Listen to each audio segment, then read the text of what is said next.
23강을 시작하겠습니다. 아버지 하나님 감사함을 드립니다.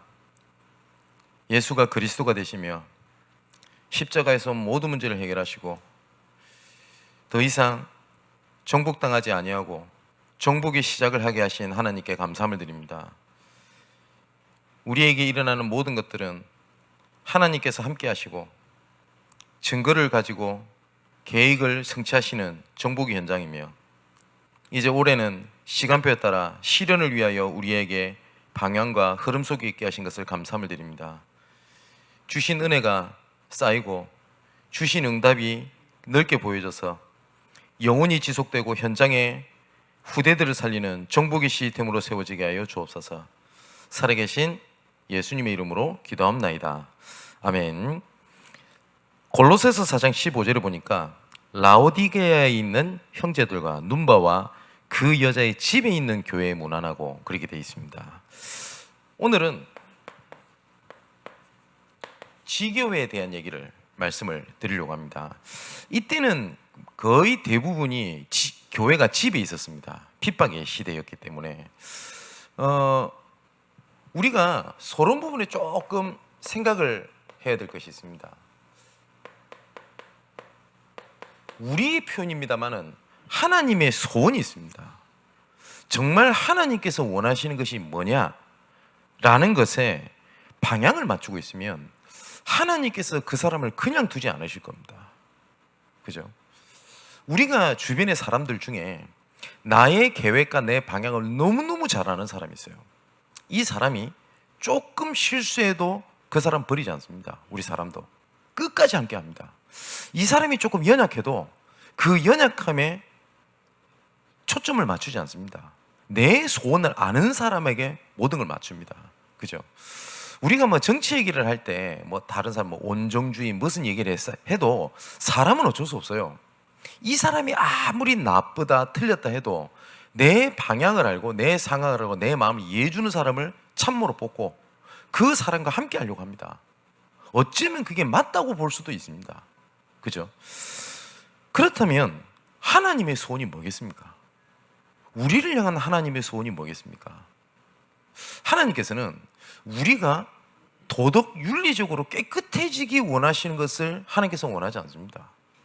많은 사람들이 틀린 건 아니지만 잘못 알고 있는 것이 뭐냐면, 우리가 깨끗하고 윤리적으로 도덕적으로 살면 하나님께서 축복하신다고 생각을 합니다. 이거는 하나님의 축복과 상관이 없습니다. 이거는 하나님의 사람을 떠나 사람이면 기본적으로 그렇게 살도록 해야 됩니다. 그죠? 그러면 하나님의 소원이 뭐겠냐 할 때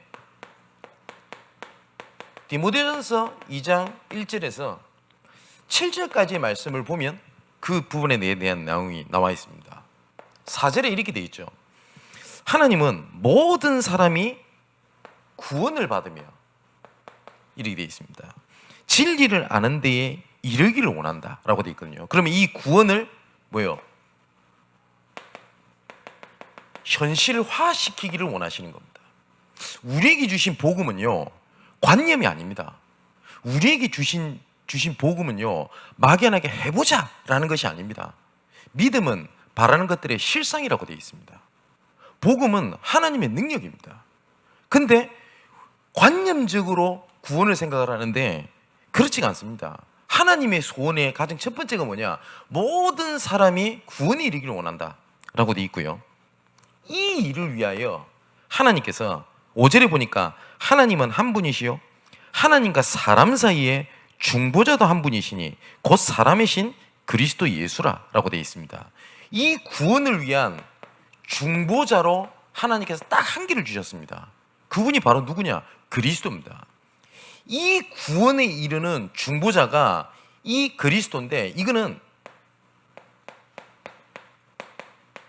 유일한 길입니다. 종교에서 얘기하는 게 있거든요. 산 꼭대기의 정상에 오르기 위해요, 한 길이 있지만, 이 한 길이 있지만요, 여러 가지 길이 있다.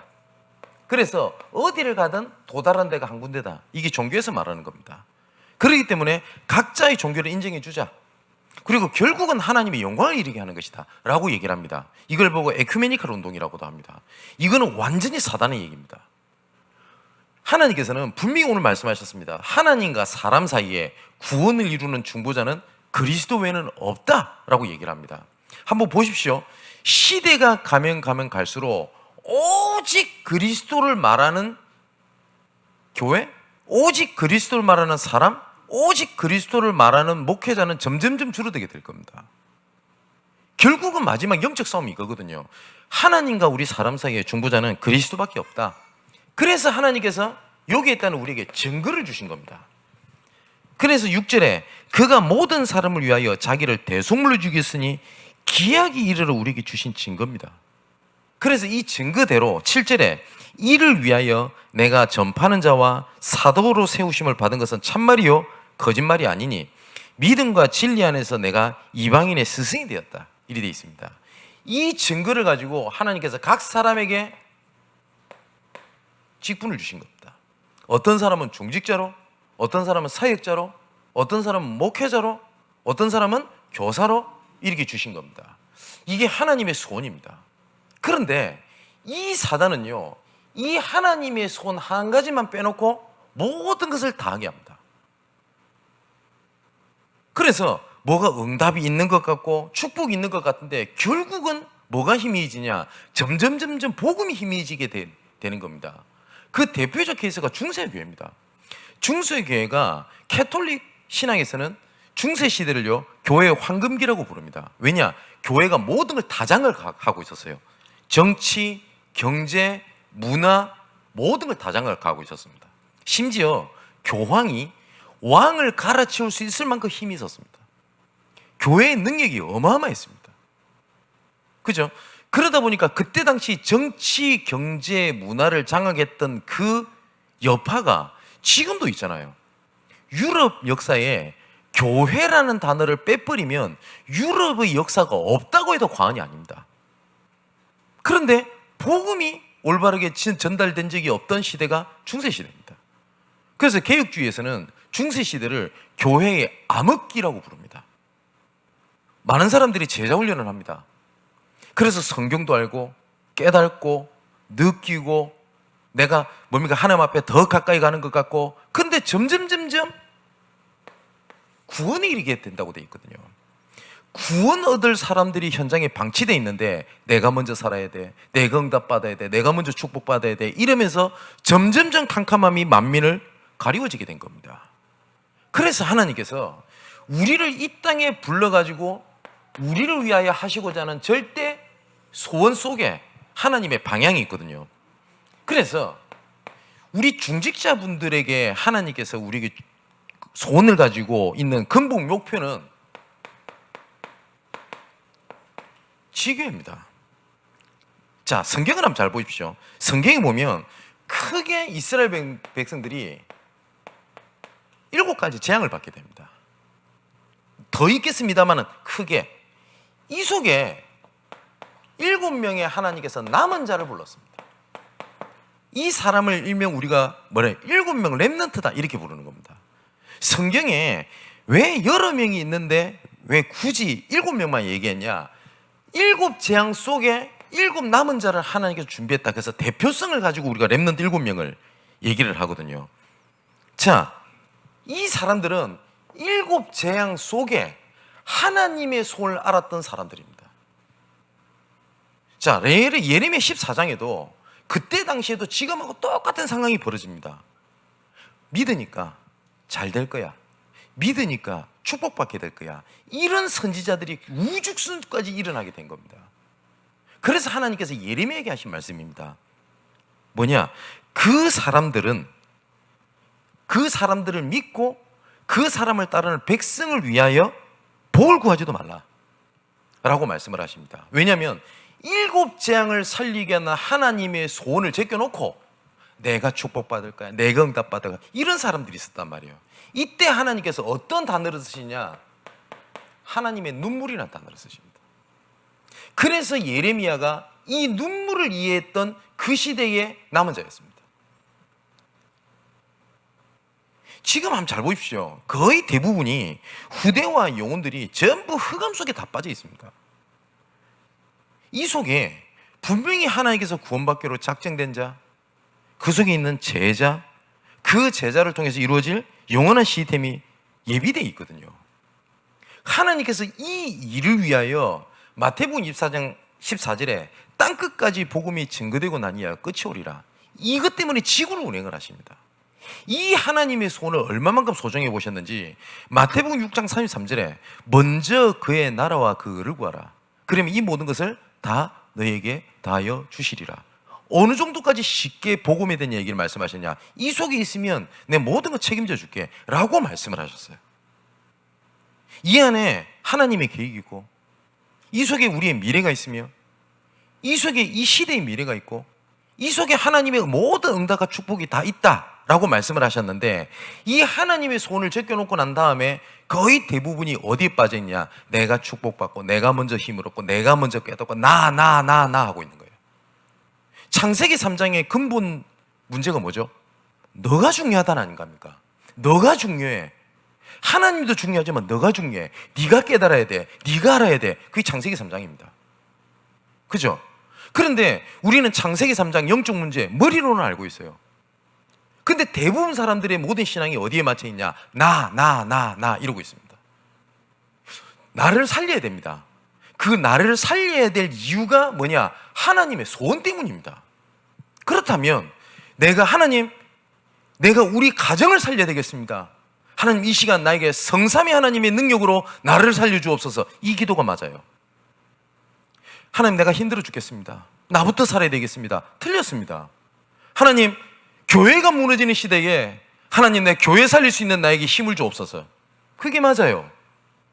근데 교회가 무너지거나 말거나 후대가 죽거나 말거나 내가 힘들거든. 내가 먼저 살아야 될 것 같아. 내가 먼저 응답받아야 될 것 같아. 그래야지 뭘 할 수 있는 것 같은 거예요. 현장에 이런 얘기 굉장히 많이 듣습니다. 그래, 전도도 중요하고 복음도 중요한데 나부터 살아야 될 거 아닙니까? 그래서 전도 이런 거 부담 주지 말고 편안하게 모여가지고 누리고 은혜 받고 이렇게 해야 되지 않겠습니까? 굉장히 맞는 것처럼 보이죠? 그러면 진짜 물어보고 싶습니다. 은혜 받아도 힘없어서 뭐 하려고요? 우리가 자꾸 착각을 하는 게 있습니다. 교회 안에는 1%의 제자밖에 없습니다. 거의 대부분이 현장에 벌어져 있는 99% 불신 현장에 모든 것이 다 있거든요. 근데 우리는 어떻게 생각을 하냐? 요 1% 요거 잘 해가지고 전도해야 되지 않겠냐? 이겁니다. 여기서 나온 말이 뭔지 압니까? 교회 사람 숫자도 적은데 이래가지고 전도하겠냐? 이럽니다. 되게 맞는 말처럼 보이죠? 세상 기준에는 맞습니다. 그런데요, 시대마다 1%의 소수를 할지라도 벌어져 있는 99% 불신 현장의 방향을 맞출 때 연약한 1%도 하나님이 채우신다. 이게 성경에서 말하는 겁니다. 교회에 지금 있는 사람만이라도 준비 잘 해가지고 훈련 잘 시켜서 전도하면 되지 않겠습니까? 예, 맞아 보이지만 틀렸습니다. 아무리 불완전한 1%를 할지라도 눈을 어디로 돌려야 되냐? 여기로 돌려야 돼요. 하나님의 소원이 있는데. 그러면 그 소원에 눈을 맞추고 있는 불완전한 사람도 하나님 책임지십니다. 자, 성경적 근거를 한번 내볼까요? 예수님께서 부활하셨을 때 수많은 증인들이 앞에서 예수님께서 부활하십니다. 고린도전서에 나오는 말씀에 의하면 약 500여 명의 제자들이 예수 그리스도의 부활을 봤다고 되어 있습니다. 그런데 마태복음 28장에 이렇게 나오죠. 오히려 의심하는 자도 있었다고 되어 있습니다. 그럼 예수님 모르셨을까요? 또 사도행전에 이렇게 나오죠. 예수님께서 부활하시는 그 순간까지 이해 못하는 얘기를 합니다. 예루살렘 회복할 때가 그래 언제입니까? 그래 전도해야 되겠는데 알겠는데요. 그래 알겠어요. 언제 내 문제 해결될 건데요. 이렇게 얘기하는 제자들이 있었습니다. 이때 예수님께서 하신 말씀입니다. 하늘과 땅의 모든 것을 내게 주셨으니 그러므로 너희는 가서 모든 족속으로 가서 제자를 삼아라. 오직 성령이 너희 임하시면 너희가 권능을 받고, 또 누가복음 16장이 뭐라고 돼 있죠? 믿는 자들에게는 이런 표적이 따르리니. 맞지요? 베드로에게 하신 말씀입니다. 베드로는 실패했습니다. 배신했습니다. 그죠? 요한복음 21장에 이렇게 말씀하십니다. 내 양을 먹이라, 내 양을 치라. 근데 분명한 것은 베드로가 완벽하게 누리고 완벽하게 깨달은 상태가 아니었던 것만 확실합니다. 왜냐? 베드로는 고넬료 집에 복음 전하는 것에 대해서 부담감을 느끼고 있었던 만큼 이방인 전도 선교에 대해서 개념이 없었습니다. 그런데 하나님께서는 그 불완전한 1%에게 뭘 말씀하셨냐?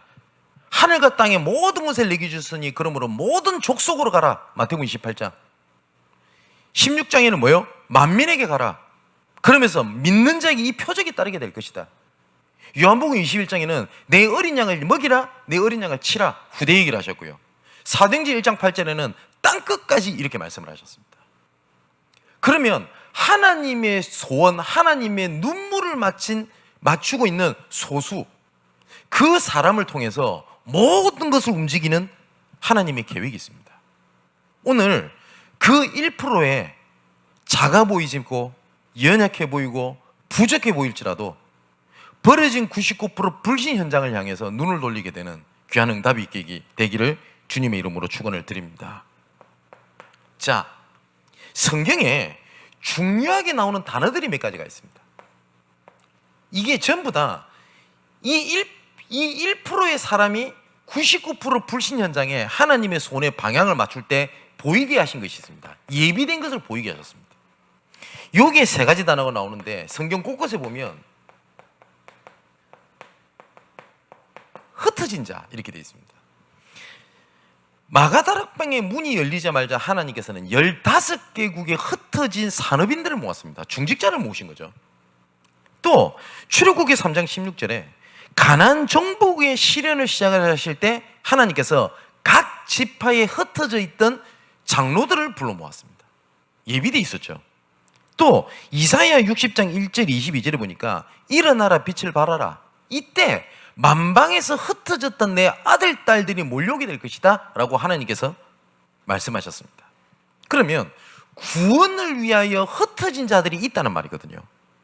그리고 또 두 번째, 성경에 보면 남은 자 이리 되어 있습니다. 이것을 우리가 굳이 영어로 표현하기를 뭐라고 표현하냐? 렘넌트라고 표현하는 겁니다. 남은 자. 그리고 곳곳에 어떤 단어들이 있냐? 제자들이 있다. 이런 표현들이 되어 있습니다. 이거는 하나님께서 예비해 두신 사람입니다. 이거는 이단, 사이비, 사단도 건드리지 못하게 하나님이 정확하게 완벽하게 딱 숨겨두십니다. 예비해 두시고 숨겨두십니다. 그런데 언제 이런 사람들이 눈에 띄게 되냐? 하나님의 손에 방향 맞춘 자들에게 이 사람들을 만나게 하십니다. 그럼 생각해 보세요. 이런 사람들의 구원의 시간표가 있는데 이 구원의 시간표에 여러분의 중직자의 만남 속에서 일이 벌어졌다. 그러면 하나님께서 영세전부터 감춰졌다가 이제 나타나신 바 된 그 현장에 하나님께서 우리 중직자를 사용하신 겁니다. 어마어마한 사건입니다. 그죠? 그런데 이 사람들이 다른 것에 있었을 때는 절대 보이지 아니합니다. 어디에 방향이 맞췄느냐에 따라서 보인단 말이에요. 제가 저번에 한번 간증을 드렸지 않습니까? 한남동에 외국인들이 많습니다. 뭐 지금은 제가 그 사역을 하고 있지 않습니다만은 예전에 다민족 전도학교라고 해서 본부에서 운영을 하던 전도학교가 있습니다. 그래서 그때가 제가 기억에 2007년? 이때쯤부터 시작을 했다고 알고 있습니다. 지금도 아마 지속이 된다고 제가 알고 있는데 그때 처음으로 본부에서 지명받은 강사가 2명이 있는데 그 중에 1명이 저였습니다. 그래서 고민이 하나가 생긴 겁니다. 이런 다민족들 중에 올바른 성경적 전도를 확인을 하고 본국에 돌아가야 그 똑같은 응답을 볼 수 있는 눈과 응답이 있게 될 거 아닙니까? 그죠? 성경적 응답을 보게 되면 성경적 응답을 계속 볼 수 있는 눈이 열리거든요. 그죠? 그래서 이런 외국인들이, 이런 다민족 사역자들이 올바른 현장을 볼 수 있는 한 현장을 선택을 해서 그 캠프를 지속을 해야 되겠다라고 생각을 해서 들어갔던 데가 한남동 이태원이라는 현장입니다. 그래서 처음으로 제가 이태원 한남동을 들어가게 된 겁니다. 그럼 우리가 성경대로 하면 될 거 아닙니까? 뭐 계속 나중에 시간이 될 때 말씀드리겠습니다만은 우리 전도훈련 교재 보면 전도훈련 2단계 1집 2집이라는 교재가 있습니다. 거기에 보면 요원이 있는 상태에서 어떻게 문을 열 거냐, 전도문을. 그리고 요원이 없는 상태에서 어떻게 문을 열 거냐라는 라고 하는 내용이 나옵니다. 그렇다면 전도 현장에 처음에 순회를 할 때 제일 먼저 봐야 될 것이 뭐냐면 방치되어 있는 시스템, 문을 열 수 있는 시스템을 찾아야 되거든요. 그러면 이 사람이 외부에 있을 수도 있고 내부에 있을 수도 있습니다. 그래서 제가 어떤 분한테 옆에서 제가 말을 건 겁니다. 혹시 이쪽 지역에 좀 문이 될 만한 복음 전할 사람이 있냐라고 물어보니까 어떤 그 여자 지사님이 그 얘기를 해요. 있다는 거예요. 어디입니까? 이러니까 어디 부동산 사장님인데 이분을 놓고 1년 동안 기도하고 있었대요. 뭐 1년 동안 가보지도 않고 기도는 했대요. 어쨌든 그래요. 한번 가봅시다 해서 갔는데 이 사장님이 안 계세요. 그래서 실장님이 계시던데 이 부동산 실장님에게 혹시 그 사장님 어디 가셨냐 그러니까 지금 안 계신다 하더라고요. 그래서 그러면 하나님 계획이 여기 시간표가 아닐 수 있다라고 등을 돌려서 나오려고 하는데 그 실장님이 말을 거는 겁니다. 그래서 뭐라고 말을 거냐면 혹시 교회에서 나오셨어요? 라고 묻더라고요, 저한테. 그래서 제가 예 맞습니다 라고 대답을 하니까 이분이 모르겠습니다. 기분 좋은 얘기를 하대요. 왜냐하면 저는 목회자처럼 생겼다는 얘기 별로 못 듣습니다. 근데 이분이 뭐냐면 목사님처럼 생겼대요. 기분 좋대요 우선 그 말 듣고. 근데 이분이 갑자기 울어요. 그래서 무슨 말 하냐면 저 좀 예수 믿게 해주세요 라고 얘기를 하는 겁니다. 갑자기. 근데 이분이 자기 인생 스토리를 쭉 얘기를 하는데 처녀 때부터 교회를 너무너무 나가고 싶었대요. 진짜 교회를 나가고 싶었대요. 근데 아버지가 너무 음했답니다. 그래서 교회를 못 나갔대요. 근데 정말 신기한 얘기가 돼요. 단 한 명이라도 교회 가자는 말만 해주면 나 가겠는데 주변에 그렇게 말하는 사람 아무도 없었대요. 여러분 마음 아프지 않습니까? 그러면서 이 생각을 했대요. 나는 교회 갈 사람이 아닌가 봐. 그래서 부모님이 너무 엄해서 교회를 못 나갔기 때문에 이분이 목표가 하나 생긴 겁니다. 교회 다니는 사람이랑 결혼하자. 그럼 내가 교회 갈 수 있을 것 같아. 그래서 교회 다니는 사람이랑 진짜 결혼을 했어요. 근데 교회 다닌다고 문제가 아니지 않습니까? 복음을 알아야지. 근데 알고 봤더니 이 집안이 신비주의하고 이상한 영적 문제 있는 종교생활하는 집에 시집을 가게 된 겁니다. 남편은 10원짜리 하나 벌어오지 못할 만큼 무능하고 이 시어머니는 맨날 기도원을 다니는데 뭐 이상한, 제가 봐서 귀신 들린 것 같아요.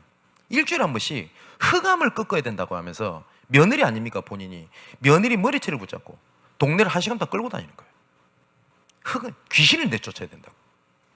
이쯤 되면 교회 갖고 싶겠어요? 자기 시부모가 그런데. 근데 참 희한하죠. 하나님께서 보호하신다고 안 했습니까? 이분이 이 생각이 드는 거예요. 우리 집안 이제 예수를 잘못 믿고 있어 그렇지 진짜 예수님은 안 그럴 거야. 여러분 어떤 생각이 드십니까? 그래서 이분이 너무 이제는 극도로 이제 힘이 드니까 이혼을 해야 되겠다라는 생각이 들더랍니다. 그래서 이혼할 수 있는 방법이 내가 다른 남자랑 만나서 바람을 피면 강제로 이혼당할 거 아닌가 라고 해서 일부러 남자를 막 만나러 다녔대요. 근데 불행인지 다행인지 남자가 안 엮이더랍니다. 아무리 자기 바람을 피려고 해도. 그래서 본인이 어디를 찾아갔는데 이단을 찾아갔어요. 안상홍증이네. 성경부를 시켜주더랍니다. 석 달 동안 성경부를 하는데 이건 아닌 것 같더래요. 신기하죠? 그러고 있는 가운데 있었던 겁니다. 그래서 제가 가게 되니까 나 예수 믿게 해주세요. 그래서 이분이 복음을 듣고 예수 그리스도를 진작에 영접하고 내가 이제부터 교회를 가고 싶으니까 나 교회를 연결해 달라고 하길래 제가 주소를 적어달라고 한 겁니다. 그래서 주소를 적어주는데 주소를 적는데 제가 아는 비슷한 주소를 적어요. 알고 봤더니 제가 그때 그 서울시 은평구 응암동에서 살 때였거든요. 이 사람이 응암동 주소를 적는 겁니다. 근데 여기 산다고. 저희 집에서 걸어서 2, 3분 거리. 어떻게 이런 일이 있을 수 있습니까? 그래서 이분이 예수 믿고 돌아와서 남편 예수 믿고 돌아오고 그 영적 문제 있는 시부모님 예수 믿고 돌아오고 그분을 통해서 이제는 한남동에 지교가 열리게 되고 이 한 사람 통해서 보세요. 하나님께서 흩어진 자, 남은 자, 제자가 예비되어 있잖아요. 그게 돼 있지 않습니까? 그런데 우리가 정말 이거는 하나님 앞에 양심적으로 이런 사람들이 현장에 있는데 단 한 번도 그리스도를 얘기해 주는 사람이 없어서 고난당하고 있습니다. 이번 주일날 말씀드리겠습니다만은 예레미야가 이 고백을 하잖아요. 예레미야 애가라는 성경이 있습니다. 이거는 예레미야의 슬픈 노래 이런 뜻이거든요. 예레미야 애가 4장에 이렇게 되어 있습니다. 슬프다. 어떻게 금이 색을 발하였고 정금이 빛을 발하였냐. 이 말이 안 되는 소리거든요. 금은 색이 안 발합니다. 그래서 비싼 겁니다. 요새 금값 최고라며요. 그죠? 그런데 금이 빛을 잃었단 말은 하나님의 자녀가 그리 될 수 없는데 그렇게 됐다 이 말입니다. 뭐냐? 많은 사람들은 그렇게 죽어가고 있는데 내 백성, 내 사역자는 광야의 타조처럼 돌아다니는 거예요. 그 결과 어린아이가 젖먹이가 젖을 먹기 원하나 입천장이 달라붙어 젖을 먹지 못하는 상태가 벌어졌다고 되어 있습니다. 자, 제가 지금 잘 인도받고 있으니까 제가 안타까운 얘기에 제가 하나의 음성처럼 들린 얘기라서 말씀드리겠습니다. 저에게 우리 소연이 있지 않습니까? 이 친구 상황을 아시죠? 우리 같이 기도했으니까. 여러 가지 정신 문제로 있던 친구 아닙니까? 근데 하나님 은혜로 이 친구가 예수 그리스도를 믿고 난 다음에 내가 이 복음을 전하기 위해서 이제 공부해야 되겠다 이렇게 바뀌었어요. 예전에 내 문제를 해결하기 위해서 공부를 했던 이것이 다락방을 갔더니 이 친구가 이 얘기를 해요. 엄마 주변에, 내 주변에 교회 다니는 사람 진짜 많대요. 교회 오라는 얘기도 정말 많이 들었대요. 그래서 교회도 가봤대요. 그런데 이 문제가 영적 문제다. 이 길에서 해결할 수 있는 그 이름이 그리스도다 라고 얘기하는 사람 단 한 명이 없었대요. 그 얘기를 하면서 눈물을 글썽거리대요. 한 명도 이 얘기를 해준 적이 없다고. 그래서 난 이 얘기를 하고 싶다고. 그래서 난 청소년 시기 때 이 문제가 있었기 때문에 청소년들 돕고 싶대요. 그래서 청소년 상담사 자격증 좀 공부하고 있어요. 이 친구가 지금 그 건대 국문과 대학원 마지막 졸업 논문을 앞두면서도 내 빨리 졸업해야 되니까 이것부터 하고가 아니라 바로 예수 믿고 난 다음에 여러분 어떤 생각이 드십니까? 단 한 명도 자기 주위에 그리스도라는 단어를 얘기해 준 적이 없어요. 유일한 중보자인 그리스도가. 자, 이 단어가 있고 지교회가 뭐냐? 이게 방향을 맞추고 있을 때 이 예비돼 있고 흩어져 있고 렘넌트고 이 제자를 위해서 하나님께서 나의 것, 나의 현장을 하나님께서 우리에게 주신 거란 말입니다. 이걸 위하여 이걸 보고 뭐라고 얘기를 하냐? 정복의 현장이다라고 얘기를 합니다. 그런데 사단이 이걸 전부 다 어떻게 하죠? 문제를 딱 삼게 하잖아요. 하나님께서는 전 세계의 이스라엘 백성들에게 여호와의 이름을 알리기 위하여 하나님께서 잠시 어떻게 하죠? 애굽의 노예라고 하는 사건을 허락하신 겁니다. 맞지요? 그래서 하나님께서 그리스도 이름이 되는 유월절 어린 양 피 바르고 나왔을 때 홍해바다, 요단강 나누는 이 모든 것들이 가나안 정복을 위하여 이미 간담이 녹았고 이미 승리할 수 있는 모든 백인들을 준비를 다 해놨는데 이스라엘 백성들 걸을 때 배고프면 배고파 죽겠다, 목마르면 목마르 죽겠다, 못하면 애굽으로 돌아가자, 전부 다 문제를 삼았어요. 맞지요? 하나님께서 우리에게 이 일에 맡기셨다는 겁니다.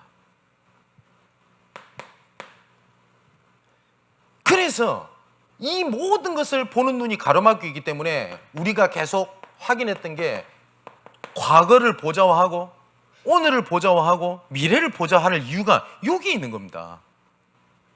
이때 하나님의 시간표에 따라 하나님께서는 응답을 하시기 시작을 합니다. 가장 첫 번째는 말씀입니다. 이사야 42장 6절 9절에 이렇게 되어 있습니다.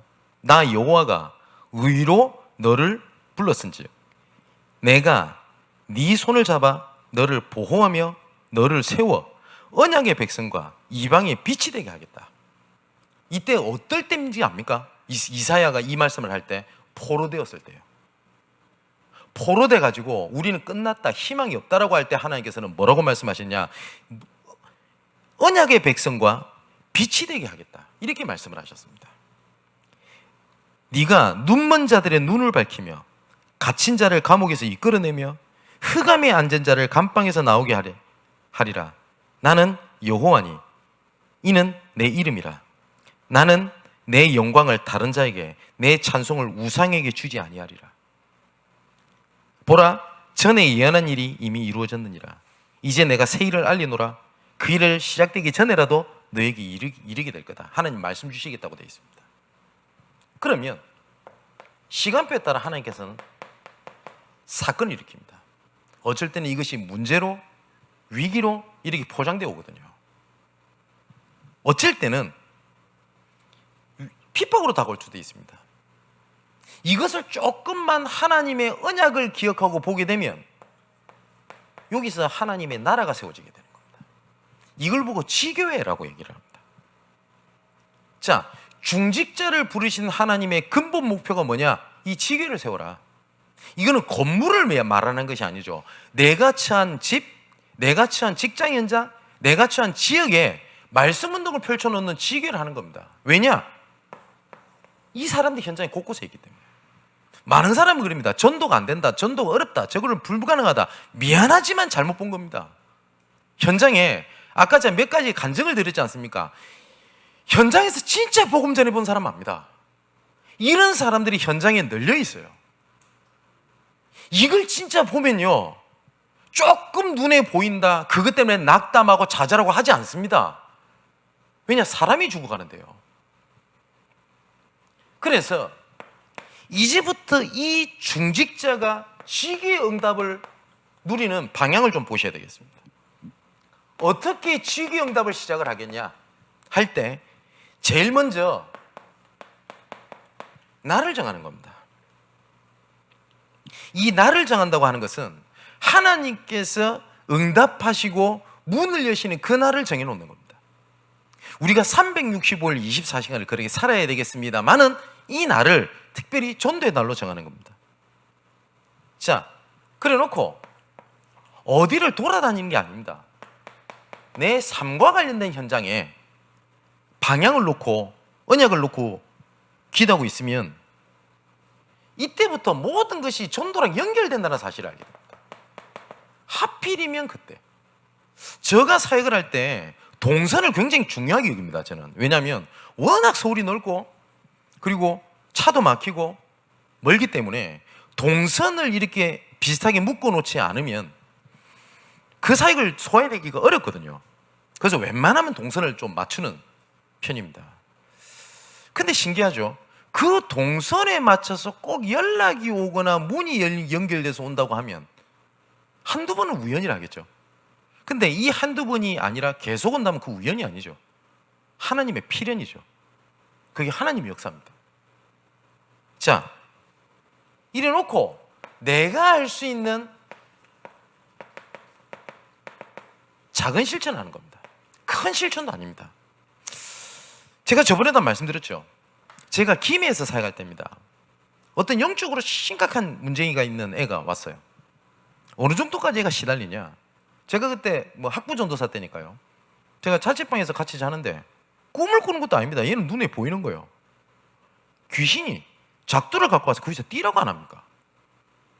그래서 갑자기 자고 있는데 깨우는 거죠. 전사님, 왜? 귀신이 왔어요. 이야, 그때 무섭대요. 제가 그때 아마 22살, 23살밖에 안 되니까요. 아, 진짜 무섭대요. 나는 안 보이는데 같이 보이면 좀 나을 건데 설명을 하는 겁니다. 어떤 큰 칼을 가져와서 거기서 때려요. 나 어떡해요? 이 정도입니다. 이야, 근데 하나님 은혜죠. 얘가 은혜 받기 시작한 겁니다.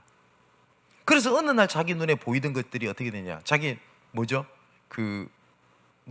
파도같이 착 없어지게 된 거예요. 근데 얘가 말도 어눌하고 이렇습니다. 워낙 흑암에 오래 시달리다 보니까. 근데 얘가 감수성이 풍부해요. 그 노래도 굉장히 잘했어요. 그래서 크리스마스 이럴 때 보면 꼭 특송이 이랬으면 꼭 얘가 신청을 해요. 노래는 굉장히 잘했어요. 근데 딱 제가 외모를 보고 좀 비판한다 판단보다는 외모를 딱 봐보면 우리 이런 사람이 있지 않습니까? 아, 좀 문제 있어 보인다. 얘가 그랬어요. 얘가 어떻게 했냐? 지금 학교 이름이 어떤지 모르겠습니다. 김해 건설 공고를 다녔거든요. 근데 고등학교가 아니에요. 학생이 한 2,000명 넘었으니까. 얘가 뭐란 거냐면 자기에게 임하신 하나님의 은혜를 글을 쓴 겁니다. 워낙 감수성이 풍부하다 보니까 글도 너무 딱 읽는 사람들이 머리에 그려질 정도로 글을 잘 써요.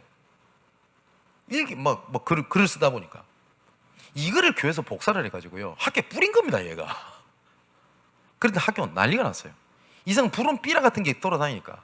학교 저에서도 막 이게 이슈가 돼가지고 도대체 이 범인이 누구냐, 막 이런 거 하지 마라, 잡히면 퇴학시킨다, 이런 겁니다. 그 얘가 또 겁을 먹은 거예요. 그러고 있는데 희한하죠. 이 글을 읽은 애 중에서 똑같이 흑암에 잡혀서 문제 있는 애들이 애들 사이에서 수군거리기 시작한 겁니다. 이거 누가 이 글을 썼냐. 자기도 이 문제하고 비슷하게 시달리고 있는 거예요.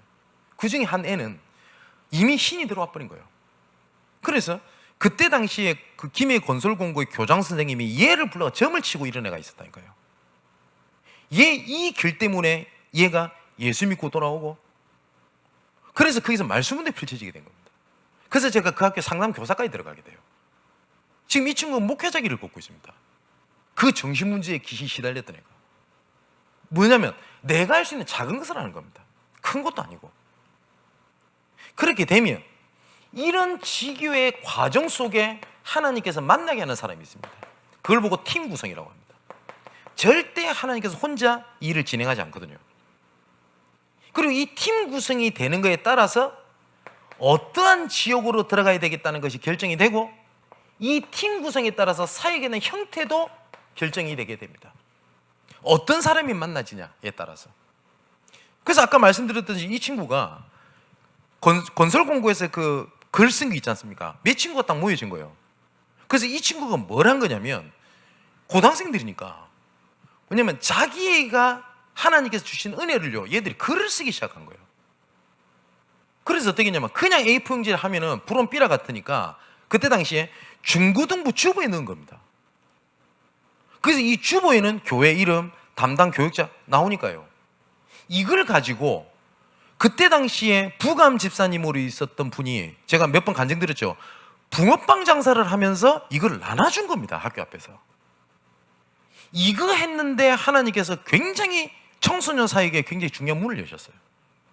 근데 우린 자꾸 이런 것들을, 응답을 보지 않고 뭘 하냐면, 애들이 안 모이니, 그러니까 할 수 있는 게 없니, 갈 데가 없니, 안 만나주니, 자꾸 이 소리를 하는 거예요. 무슨 말인지 이해되십니까? 이 지교회는 혼자 할 수도 있어요. 이 일을 혼자 할 수도 있다니까요. 그러면 이 지교회의 결과로 나타나는 게 있습니다. 사도행전 1장 3절에 하나님의 나라 일이 일러지게 되는 겁니다. 그렇다면 이제부터 조금 봐야 될 게 있습니다. 이런 지교를 놓고 되어질 수밖에 없는 시스템을 세우는 겁니다. 가장 첫 번째가, 제일 중요한 게 개인 시스템입니다. 아까 말씀드렸죠. 내가 살아야 되는 게 맞아요. 그런데 왜 살아야 되냐? 하나님 나라를 위하여. 맞습니까? 우리 렘넌트 사역자분들 정말 응답받고 치유받고 그리고 축복받으십시오. 왜냐? 렘넌트들을 위하여 축복받으십시오. 그리고 저는 전도 현장에서 정말 하나님이 주시는 응답을 찾아내겠습니다. 저를 위해서가 아니라 하나님의 나라를 위해서. 우리 렘넌트들 중에서 수많은 애들이 잘 올라오게 될 겁니다. 근데 우리 렘넌트들 중에, 우리 목사님 보니까 목회자 이렇게 하면 개고생하는구나. 목회자는 저러면 안 되는, 목회자는 저러면 안 되는구나 라는 것이 전달됐으면 저는 인생 실패한 겁니다. 그래서 후대를 위해서라도 성경적 응답을 찾아내겠습니다. 그 개인 시스템을 얘기를 하는 겁니다. 대부분 사람들이 전도가 어렵다 그러거든요. 근데 그렇지 않습니다. 전도가 오해되어 있다는 말은 복음이 오해되어 있다는 말하고 똑같습니다. 볼까요? 베드로가 그 안전뱅이 앞에서 했던 말입니다. 내게 있는 건 내게 주노니 나사렛 예수 그리스도의 이름으로 일어나 걸어라 그랬습니다. 내게 있는 걸 니한테 준다, 그걸 보고 전도라고 그러거든요. 근데 내가 줄 게 없다? 복음이 오해되어 있는 겁니다. 그렇다면 두 번째, 교회 시스템이 어디로 방향이 맞춰 있어야 되겠습니까? 교회 모든 방향이 살리는 방향으로 가 있어야 돼요. 그죠? 우리가 뭐 중요한 것을 할 수 있습니다. 해도 되고 안 하려고 되는 거에 갈등하고 삐지고 싸울 이유가 없어요. 맞죠? 그런데 복음 전하는 일에 대해서는 여러 가지 생각이 다르고 판단이 다르고 뭡니까? 스타일에 따라 다 달라도 교회가 살리는 일에 대해서는 원내스 되는 게 하나님의 소원입니다. 이걸 가지고 모여서 움직이는 시스템을 가지고 현장에 흩어져 있는 시스템으로 가지고 들어가는 거예요. 이걸 보고 다락방부터 치교까지로 갑니다. 대부분 현장을 나름대로 움직이는 시스템들이 모든 종교 사이비들은 다 있습니다. 근데 희한하게 교회만 없어요. 한번 예를 들어 볼까요? 기도를 예를 들어 보겠습니다. 여러분, 묵주 아시죠? 묵주. 천주교 다니는 사람이 그냥 이렇게 묵주 돌리는 것처럼 보이죠? 아닙니다. 하나하나 의미를 가지고 묵주를 가지고 움직입니다. 버스를 타고 평상시에 계속 이걸 놓고 뭐 합니까? 24를 합니다. 쉽게 말하면 24. 중들이 그냥 하면서 목탁 치는 것처럼 보이죠? 아닙니다. 다 개수도 의미가 다 있습니다. 108배를 그냥 하는 것처럼 보이죠? 다 의미를 가지고 다 합니다. 그죠? 삶 속에서 현장 시스템이죠. 교회는 그게 없어요. 교회에서 통성기도 하죠. 버스 타면서 통성기도 해보실랍니까? 정신병자 취급받습니다. 철야기도 교회에 있거든요. 그럼 매일 밤새실랍니까? 금식기도 매일 굶으실래요? 뭘 특별하게 할 수 있는 것은 있는데 현장 삶 속에서 가지고 들어갈 수 있는 시스템들이 없어요. 여러분, 교회가 얼마나 많습니까? 근데 현장에서 나름대로 복음 전한다, 이런 모임을 가진다라고 하는 사람들 보면 거의 대부분이 이단 사이비 종교단체예요. 보시라니까요. 여러분, 신천지가 얼마만큼 현장에 뻗쳐져 있는지 아십니까? 본 교회를 제외하고 위장교회, 위장지교, 위장 시스템이 현장 곳곳에 돼 있어서 누가 누군지 모릅니다. 그러다 보니까 일반 교회에서는 어느 현장에서 목사님 만났다, 은혜 받았다라고 얘기를 하면 누구지 감사하다 이 소리보다는 당장 의심부터 합니다. 이단 아닐까? 사이비 아닐까? 이겁니다. 저도 그래서 굉장히 오해 많이 받습니다. 그래서 어떤 목사님은 저를 찾으러 오는 사람도 있어요. 그래서 취조받았잖아요. 어느 신학교 출신이냐? 그래서 저보고 사도신경 믿냐? 그런 것까지 물어봤다니까요. 그 말은 무슨 말이죠? 현장에 시스템이 하나도 없어요. 어떡하자는 말입니까? 한번 생각해 봅시다.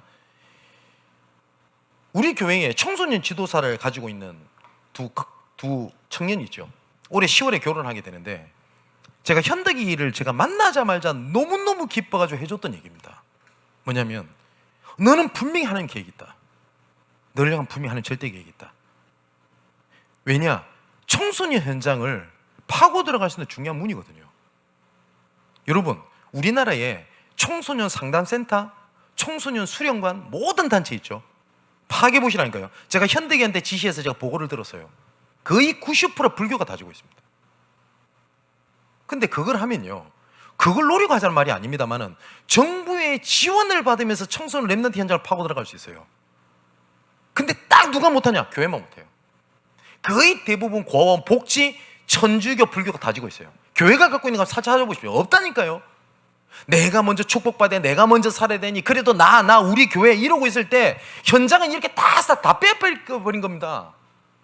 없어요. 여러분, 우리나라도 점점 다민족화되죠. 그래서 제가 한번 또 지시를 했어요. 수도권 지역에 다문화 가정들, 이런 애들을 상담하고 케어해 줄 수 있는 센터가 어디 있냐 보고받았어요. 마포 딱 한 군데 딱 있어요. 그 무슨 말이죠? 다 방치 다 돼 있어요. 그런데 아닌 말로 청소년 지도사라든지 이렇게 조금만 준비해서 내가 우리 국가에서 도와줄게 라고 나오면요, 돈 싸들고 와서 도와주십시오 라고 얘기할 현장들이 깔려 있어요. 그런데 교회만은 그걸 안 해요. 그 여러분 이해되십니까? 너무너무 안타까운 일들이 벌어지는 거예요. 그러면 우리 교회가 숫자가 자꾸 연약해서 이거 못하는 것 같습니까? 아니요. 교회 안에 지교회라고 하는 현장을 보면요, 널려 있습니다. 제가 몇 가지 얘기했지 않습니까? 세계각 안에 다 있다니까요. 뭡니까? 지금 뭐 갈 데가 없니? 뭐 할 거 없니? 진짜 많습니다. 우리 중직자들 정말 오늘 눈을 뜨게 되시기를 주님의 이름으로 축원을 드립니다. 또한 제가 지난주에 말씀드렸죠. 이 전문인 시스템들을 조금만 할 수 있거든요. 지난주에 말씀드렸지 않습니까? 정서가 통하는 몇 사람만 있으면 돼요. 이 전문인 중에서도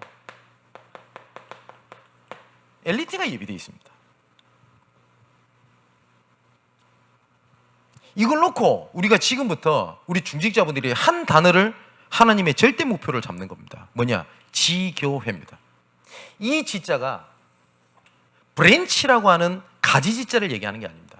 지역 지자를 얘기합니다.